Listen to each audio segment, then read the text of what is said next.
Hola a todos y todas, ¿cómo están? Yo soy David Barrientos, bienvenidos y bienvenidas a The Week. Como ya saben, somos un podcast en el que cada semana repasamos y analizamos las principales noticias de Costa Rica y el mundo con un estilo que no encontrarán en ningún otro lugar. Esta semana estoy muy emocionado porque la próxima estaré en Alemania, en el World Media Forum, un evento organizado por la DW, que es el medio estatal alemán, en el que se reúnen muchos representantes de medios de comunicación del mundo, así como periodistas independientes, autoridades políticas y formadores de opinión. Voy para allá becado por la DW y gracias a la Embajada de Alemania en Costa Rica. Por allá les estaré compartiendo contenido interesante, así que si no lo hacen aún, sigan a La Hora Tica en Instagram y TikTok. Y si sí lo hacen, pero aún no son donantes de este medio independiente, les invito a hacerlo. Necesitamos plata para seguir haciendo lo que hacemos y, ojalá, poder hacer más en el futuro.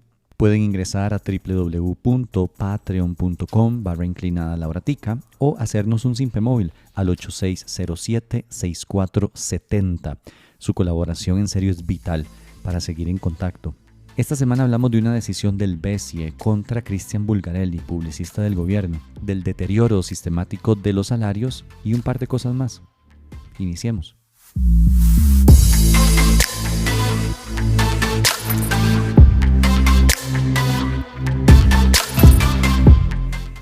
¿Han visto el meme de acompáñenme a ver esta triste historia? Ese de la señora de Mujer Casos de la Vida Real. Pues bueno, acompáñenme a escuchar esta triste historia.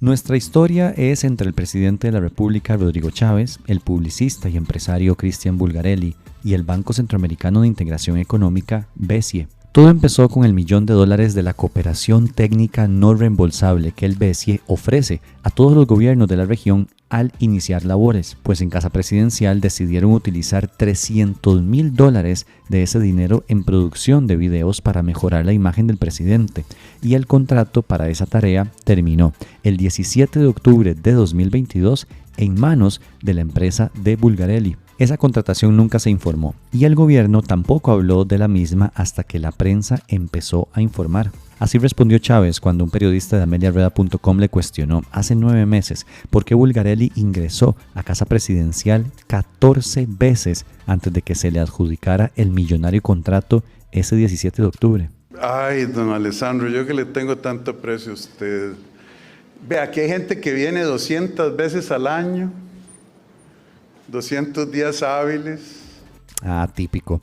No responde la pregunta, minimiza el hecho de que Bulgarelli haya entrado 14 veces a Casa Presidencial antes de que se firmara el contrato y de inmediato dice que si querían detalles sobre cómo se contrató al empresario, se tenía que preguntar al BCE. Hasta entonces, Rodrigo Chávez y su ministro de Comunicación, Jorge Rodríguez, se dedicaban a decir que la contratación de Bulgarelli fue responsabilidad del BCE, que se hizo un concurso internacional, que todo fue transparente y que no había nada irregular. Pero aquí viene el giro de la novela. El gobierno no contaba con que Patricia Navarro, quien fue ministra de Comunicación de Chávez entre mayo y septiembre de 2022, grabó varias reuniones realizadas en Casa Presidencial en las que se puede escuchar cómo se coordinaba la asignación del jugoso contrato a Bulgarelli. Esas grabaciones fueron publicadas por La Nación a partir del 4 de diciembre de 2023 y provocaron un auténtico terremoto político en este país. En uno de los audios grabado en mayo de 2022 se escucha claramente a Jorge Rodríguez, actual ministro de Comunicación, decirle a Bulgarelli que sería contratado con la plata del BCE. Es decir, antes de que se iniciara el supuesto concurso y toda esa hablada de paja que se ha echado el gobierno, ya el contrato tenía nombre. Escuchen. Brevemente, digamos, la idea es poder usar algunos de los recursos del BCE que nos da.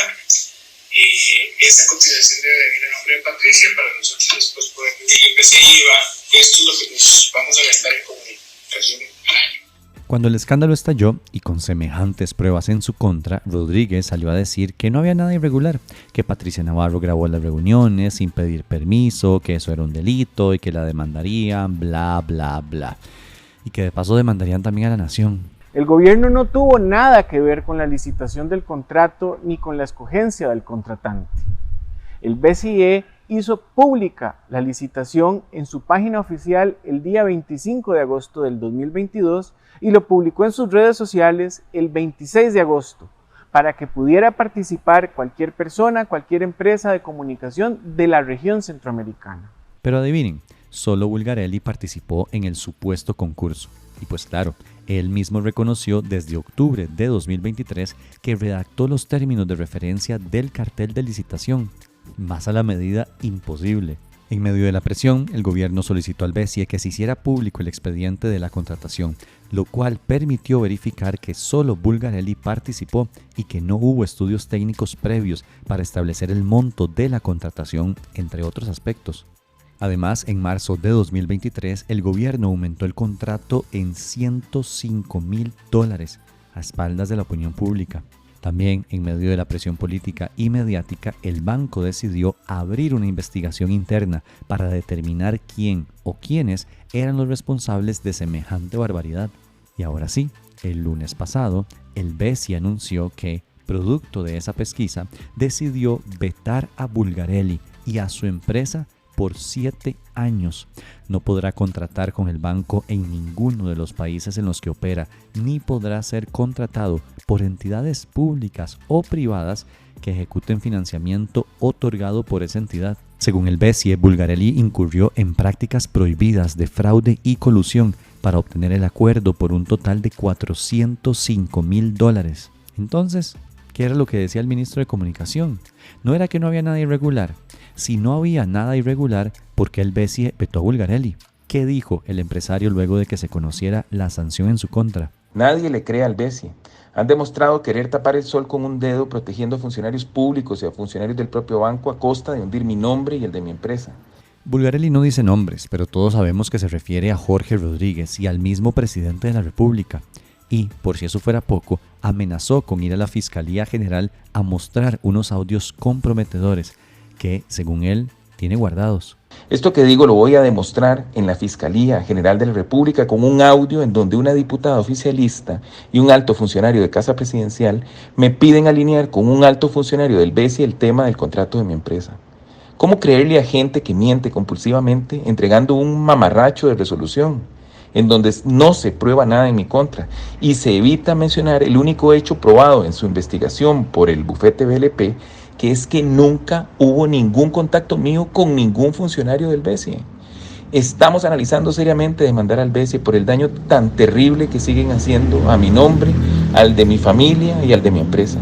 De paso, don Cristian, si quiere acudir a la prensa, la hora tica está disponible para analizar esos audios y ver si los publicamos. Así que todo indica que esta novela tendrá segunda temporada. Por ahora, podemos decir que a Bulgarelli le calzan varios refranes populares. Uno de ellos es: al perro más flaco se le pegan las pulgas. O todo buchón muere pelón. O fue por lana y salió trasquilado.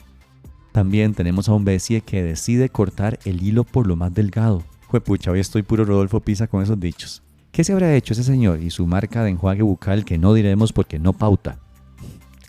Ya, perdón. El punto es que el BCE toma el camino fácil, culpar a Bulgarelli, como si él se hubiese contratado solo, como si los audios fueran solo de él hablando, como si las decisiones las hubiese tomado solo él. Bulgarelli no es ningún santo, a ver, pero pucha, qué cínico el BCE, con su presidenta costarricense apoyada por Chávez, dicho sea de paso, con ni siquiera investigar a Jorge Rodríguez, el presidente o a ningún otro funcionario de presidencia. No dijeron nada sobre eso, nada. Como que esos votos para presidirlo venían atados a un silencio sepulcral, ¿no?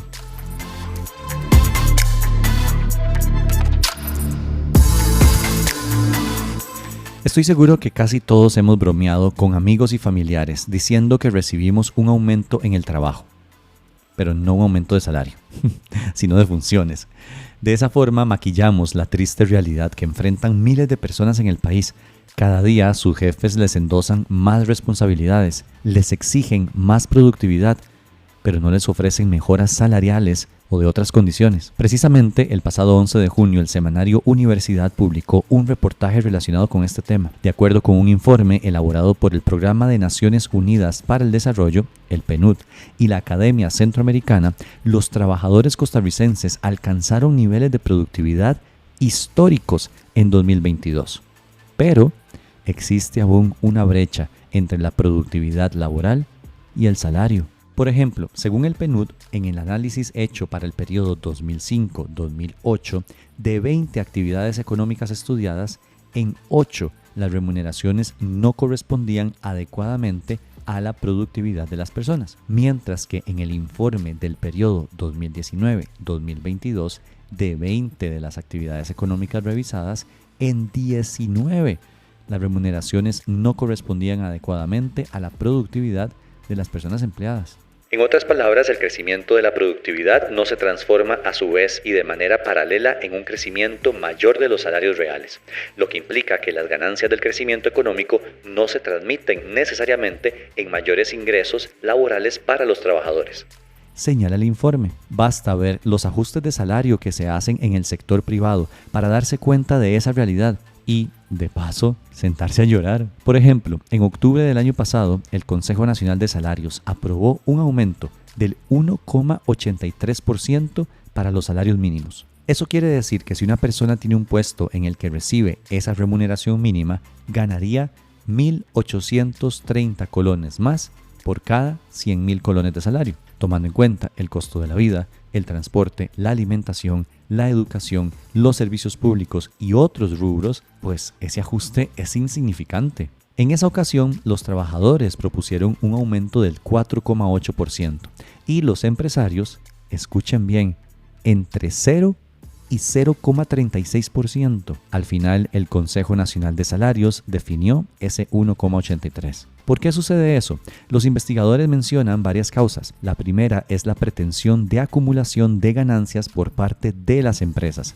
La segunda es la sustitución de personas por tecnología. Y la tercera, una monopolización del mercado laboral. Sobre el Consejo Nacional de Salarios, el PNUD y la Academia Centroamericana dijeron lo siguiente. Es importante que el Consejo Nacional de Salarios incorpore cuanto antes una medida de productividad laboral en la metodología de la fijación de los salarios mínimos del sector privado. Es importante decir que Costa Rica también es el segundo país de la OCDE que más horas trabaja, solo superado por México, y el tercero con menor balance entre vida y trabajo.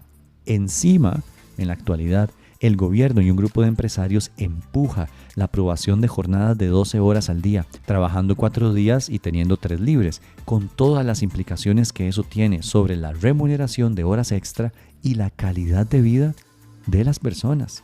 Basta, necesitamos descansar, necesitamos no trabajar tanto, necesitamos vivir.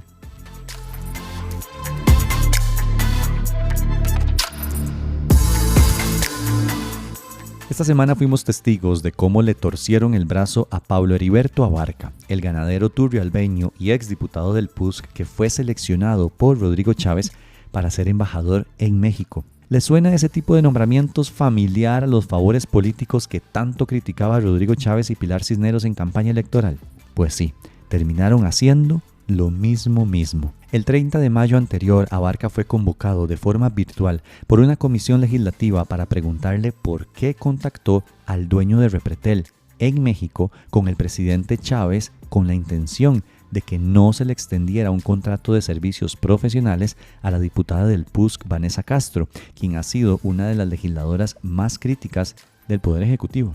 Ese hecho fue denunciado por la misma diputada en marzo anterior. Se dio un acontecimiento en abril del 23 en México. Fui con 2 compañeros por un tema de ciberseguridad a una actividad y nos iba a recibir en su casa el embajador de Costa Rica, don Pablo Heriberto Abarca. Él me recibe y de primera entrada me dice, me imagino que vamos a hablar del tema de la empresa. Entonces yo le dije, sí, claro. Y entonces nos sentamos en la sala, enfrente de los 2 compañeros y él relató de manera muy muy clara, cómo el presidente de la República le da instrucciones para buscar al dueño de la empresa, para conversar con él, y luego se dio el resultado que estaba relatando.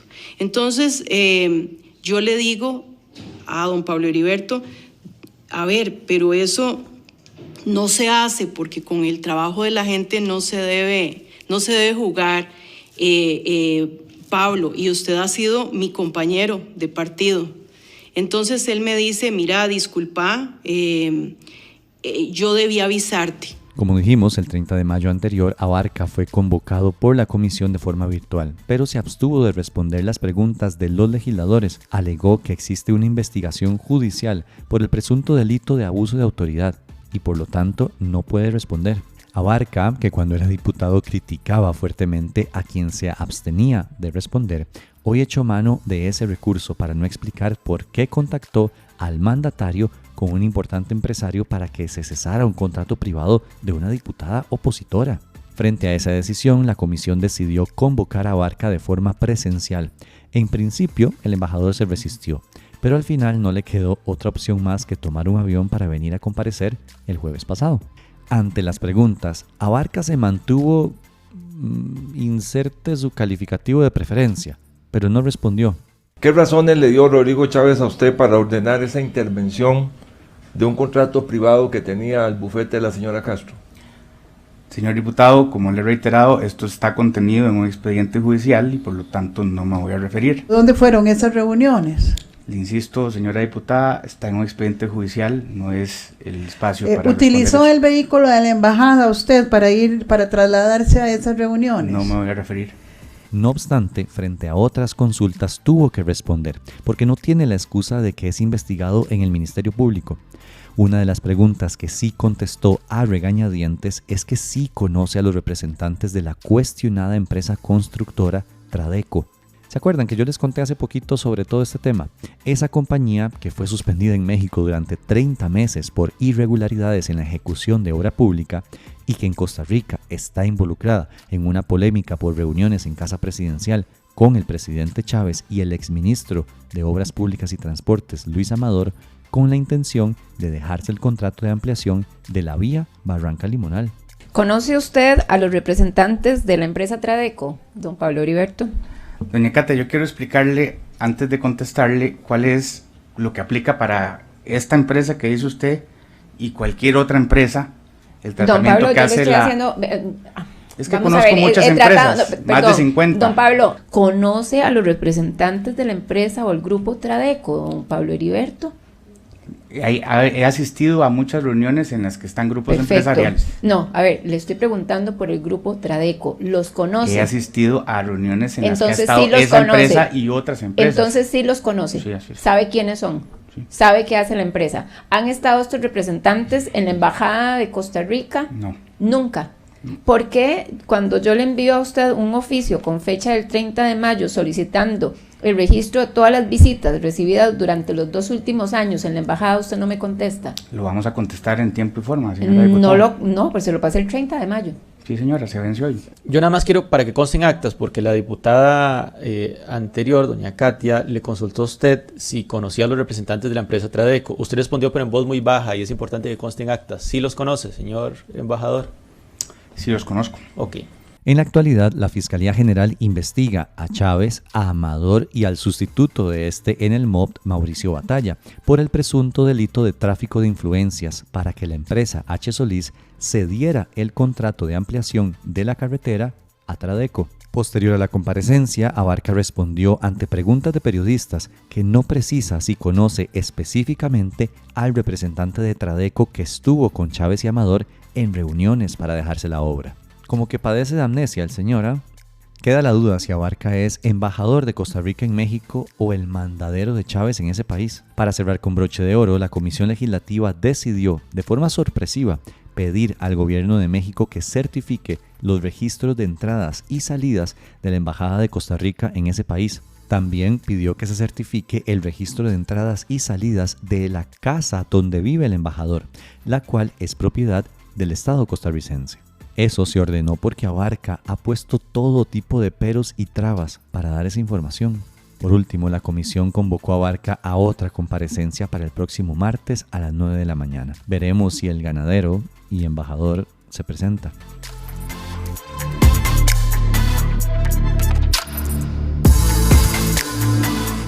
Como yo soy fan de la tecnología y particularmente un poquito Apple lover, les cuento que esta semana esa empresa presentó sus novedades en temas de software para una variedad de productos. Los sistemas operativos de Mac, iPad, iPhone, Vision y Watch tendrán cambios a partir de septiembre. Los más grandes vendrán para las computadoras y los teléfonos. La empresa presentó Apple Intelligence, su sistema de inteligencia artificial para optimizar el uso de sus dispositivos. El gigante tecnológico, aunque no lo crean, no hizo de cero su propia inteligencia artificial, sino que se alió con OpenAI, los creadores del famoso ChatGPT. Apple Intelligence estará por todo lado en los sistemas operativos, desde edición de fotografías hasta su asistente virtual Siri, pasando incluso por el app de calculadora finalmente en el iPad, que va a permitir resolver ecuaciones o cálculos escritos con el Apple Pencil, en donde si uno cambia alguna variable, automáticamente el app cambiará el resultado. Las presentaciones se dieron en la conferencia anual de desarrolladores, la WWDC en Silicon Valley.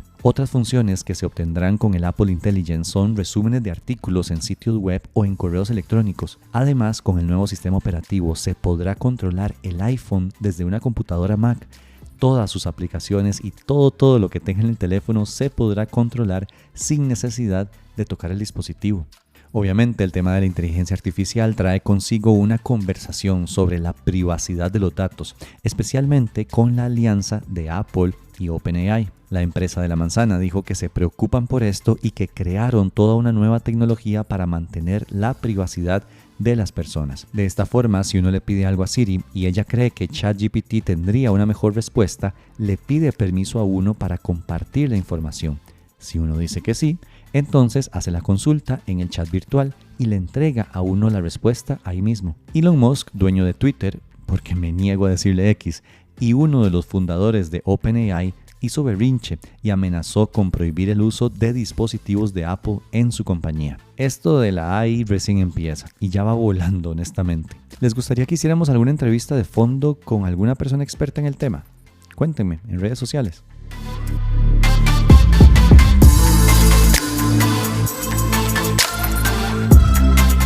Esto fue un resumen de las cosas más importantes que sucedieron del 10 al 14 de junio en Costa Rica y el mundo. Recuerden que pueden seguirnos en todas nuestras redes sociales, @lauratica. Pueden compartir este podcast para que le llegue a más personas, pero lo más importante que pueden hacer es ayudarnos con su financiamiento. www.patreon.com/lauratica o un simple móvil al 8607-6470.